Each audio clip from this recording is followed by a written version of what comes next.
Hi everyone, welcome to Fisk financial strategy consultants. आज की video LOS 6 of reading number 30 level 3 के बारे में है। हम यहाँ पे एस्टेट प्लानिंग की स्ट्रेटेजीज के बारे में देखेंगे। कौन कौन सी स्ट्रेटेजीज होती है, जैसे generation skipping, spousal exemptions, valuation discount और चैरिटेबल गिफ्ट। तो सबसे पहले बात करें अगर जनरेशन स्कीपिंग की, तो जनरेशन स्कीपिंग का मतलब होता है कि मान लीजिए आपके पास 100 करोड़ की संपत्ति है और आपने पहले ही सोच रखा है कि मैं इसमें से 20 करोड़ अपने पोते को देने वाला हो या अपने पोती को देने वाला हो, यानी थर्ड जनरेशन को देने वाला हो। तो उस केसेस में क्या होता है कि आप इसको स्किप कर सकते हैं। स्किप करने का क्या फायदा है कि आपका टैक्स काफी हद तक बच जाता है, आपको डबल टैक्सेशन से बच जाते हैं। क्योंकि अगर आपने सेकेंड जनरेशन को इसको दिया तो पहले सेकेंड जनरेशन को जब आप इसको बिक्वेस्ट देंगे तब उसको टैक्स देना पड़ेगा, और फिर जब सेकेंड थर्ड को पास ऑन करेगा तो वहां पे फिर बिक्वेस्ट देना पड़ेगा। तो ये चीज आपको समझनी है। इसी को हम समझने के लिए एग्जाम्पल को देखेंगे। अब आपको हम इस एग्जाम्पल से समझेंगे। यहाँ पर क्वेश्चन ये है कि आफ्टर टैक्स रिटर्न जो है वो 5% है। ये माना गया है कि जो फर्स्ट जनरेशन है वो 30 ईयर्स में सेकेंड जनरेशन को ट्रांसफर करेगी और सेकेंड जनरेशन थर्ड जनरेशन को 15 ईयर्स में उसके बाद, यानी टोटल 45 ईयर्स का पीरियड है। ठीक है, तो ये दो टर्म्स है और टैक्स जो है हमारा वो है 40% गिफ्ट टैक्स, जो इनहेरिटेंस टैक्स है वो। तो ये जो चार चीज़ है ये हमें समझनी होगी।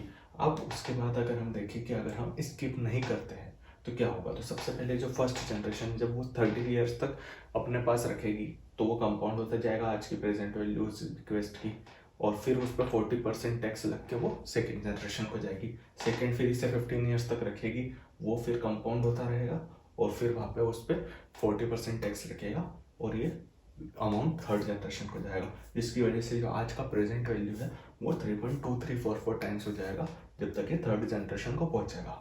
लेकिन अगर यही चीज थर्ड जनरेशन को डायरेक्टली पहुंच रही हो तो क्या होगा, तो 45 ईयर्स तक कंपाउंडिंग होगी और फिर सिर्फ एक बार ही टैक्स लगेगा। इट मीन्स कि जो प्रेजेंट वैल्यू है वो 5.3910 टाइम्स बढ़ जाएगी। तो यहाँ पे आप साफ देख सकते हैं कि कितना ज़्यादा डिफरेंस है। ये डिफरेंस जो होगा ये टोटल एक तरह से 1.67 टाइम्स आपकी बढ़ जाएगी जनरेशन स्किप करके, जो कि सेम फैक्टर है 1/1 - t के बराबर। तो जितना टैक्स रेट होता है उसको उसी के फैक्टर्स के हिसाब से 1/1 - टैक्स रेट के फैक्टर के हिसाब से ही आपकी जो टोटल प्रेजेंट वैल्यू आपकी बिक्वेस्ट की वो बढ़ेगी आपके थर्ड जनरेशन को इसको पहुंचाने। अगला जो टॉपिक आता है वो होता है स्पाउसल एग्जेम्पशन। स्पाउसल एग्जेम्पशन का मतलब होता है कई कंट्रीज के अंदर जब किसी पर्सन की डेथ होने वाली होती है तो जो एक्सेस कैपिटल है उन दोनों की, उसमें से आप अगर किसी को अपने फ्रेंड फैमिली को इनहेरिटेंस को अगर आप पैसा देना चाहे तो आपको वहाँ पे टैक्सेस देना नहीं पड़ता है। तो अगर हस्बैंड की डेथ हो गई तो वाइफ अगर उसके बेटे को पैसा देना चाहेगी तो वहाँ टैक्स नहीं लगेगा। सिमिलरली वाइफ की डेथ हो गई तो हस्बैंड को टैक्स देना नहीं पड़ेगा। तो जिससे यहाँ पर एक एग्जाम्पल देखिए विल का और उसकी वाइफ सामंथा का। मान लीजिए इन दोनों के एस्टेट है 700,000 पाउंड, जहाँ पे 312,000 की पाउंड की आप जो एस्टेट है वो पास ऑन कर सकते हैं बिना किसी इनहेरिटेंस टैक्स के स्पाउसल एग्जेम्पशंस के अंदर। अगर बिल की डेथ हो जाए और सामंथा 312,000 पाउंड अपनी बच्चों को पास कर दे तो उस केस के अंदर उनकी जो टैक्सेबल इनकम हो जाएगी वो हो जाएगी टैक्सेबल एस्टेट 388,000 पाउंड ओनली। तो जब वो सामंथा की भी डेथ होगी तो उस टाइम पे टैक्सेस काफी कम देना पड़ेगा एज कम्पेयर टू 700,000 पाउंड पे। तो ये हो गया स्पाउसल एग्जम्पशन का एग्जांपल। अब बात आती है वैल्यूएशन डिस्काउंट की। तो कई बार क्या होता है कि प्राइवेट कंपनी, प्राइवेट बिजनेस, इसके अंदर आप अपने सन डॉटर को पास ऑन कर देते हैं वो एस्टेट को। तो वो जब आप पास करते हैं तो उसके अंदर क्या होता है कि आपके पास फैमिली बिजनेस जो है वो एक तरह से मार्केट में ट्रेड तो हो नहीं रहा है शेयर्स की तरह, तो उनकी कोई वैल्यू तो आपको पता चलती है इतनी। तो उसके लिए हम क्या करते हैं, वैल्यूएशन मॉडल्स की तरह ही जैसे हमने दूसरी पब्लिक कंपनी को वैल्यू करते हैं उसी तरह प्राइवेट कंपनियों को वैल्यू किया जाता है। जब हम इस तरह की कंपनी को वैल्यू करते हैं तो उनकी जो एक नॉर्मल वैल्यू आती है वो एक फेयर वैल्यू होती है पब्लिक कंपनी के बराबर। लेकिन ये कंपनियां पब्लिक में ट्रेड नहीं हो रही है, इसकी वजह से इन पे लिक्विडिटी डिस्काउंट लगता है। तो लिक्विडिटी डिस्काउंट की वजह से उसकी वैल्यू कम हो जाती है उसके अलावा यहाँ पे ये भी होता है कि आप पूरी 100% हो सकता है कि जो शेयर्स है प्राइवेट कंपनी आपकी जो है वो अपने सन को डॉटर को पास नहीं कर रहे हो, सिर्फ 10-15% कर रहे हो, 20% कर रहे हो। तो ये जो चीज़ है इससे क्या होता है, उसको माइनॉरिटी इंटरेस्ट मिलता है, तो उसके पास कंट्रोलिंग पावर नहीं होती है। वो एक जो कंट्रोलिंग पावर का है, लेक ऑफ कंट्रोल का जो डिस्काउंट है वो भी लगता है। तो हमने वैल्यूएशन में सारे डिस्काउंट्स पढ़े, तो वैल्यूएशन के जो डिस्काउंट्स है उसका भी बेनिफिट होता है टैक्स देने में। तो ये एक एस्टेट प्लानिंग स्ट्रेटेजी होती है कि आप किस तरह वैल्यूएशन के डिस्काउंट से आपकी एक अच्छी खासी कंपनी को काफ़ी कम में अपने सन और डॉटर को पास ऑन कर सकते हो।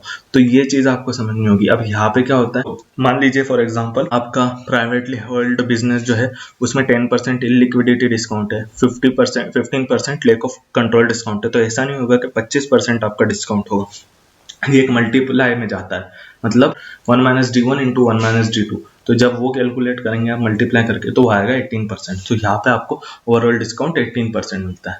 अब एक और बात होती है चैरिटेबल गिफ्ट की। तो कई सारे चैरिटेबल जो फैमिली होती है जो चाहती है कि हम अपने डेथ के बाद चैरिटी देना चाहते हैं, तो उसमें एक एडवांटेज ये भी होता है कि आप जब बाद में चैरिटी करने की बजाय पहले ही कर दें, तो पहले ही चैरिटी करने से क्या होगा कि जो चैरिटेबल गिफ्ट है उसकी वैल्यू बढ़ती जाएगी। ठीक है, आज 100 रुपए दिए और कल आप 1000 देने वाले, तो वो 1000 मान लीजिए कल आप आपकी डेथ के बाद देने वाले, वो अगर आज ही दे देंगे तो क्या होगा, आज आपने 100 रुपए दिए, वो बढ़ते बढ़ते कंपाउंडिंग हो जाएगी। जबकि अगर आपके पास वो चीज़ रही तो आपको उसका टैक्स देना पड़ेगा, जबकि इन जो इंस्टीट्यूशन है, चैरिटेबल ट्रस्ट है, उनको टैक्स नहीं देना होता है।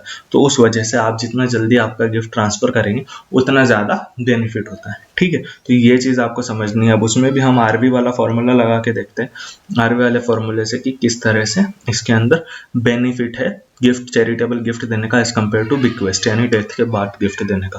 तो ये आपको एक और फॉर्मूला है जो याद करना है। इस वाली जो रीडिंग है इसके अंदर काफ़ी सारे फॉर्मूला आपने पिछले एलओएस में भी देखे होंगे। अगर आपने अभी तक वो एलओएस नहीं पढ़े तो प्लीज़ जाकर पढ़िए, उनके वीडियोस देखिए। और यहाँ पे आप ये आरबी वाले सारे फॉर्मूला अगर आप याद कर लेते हैं तो आपके लिए एक तरह से ये जो स्टेट प्लानिंग का टॉपिक है ये काफ़ी इजी हो जाता है। तो इस वीडियो हमारे लिए इतना ही था फ्रेंड। प्लीज़ इस वीडियो को लाइक, सब्सक्राइब और शेयर करें, और ज़्यादा से ज़्यादा कमेंट करके बताएं आपको ये वीडियो कैसा लगा। Thank you very much.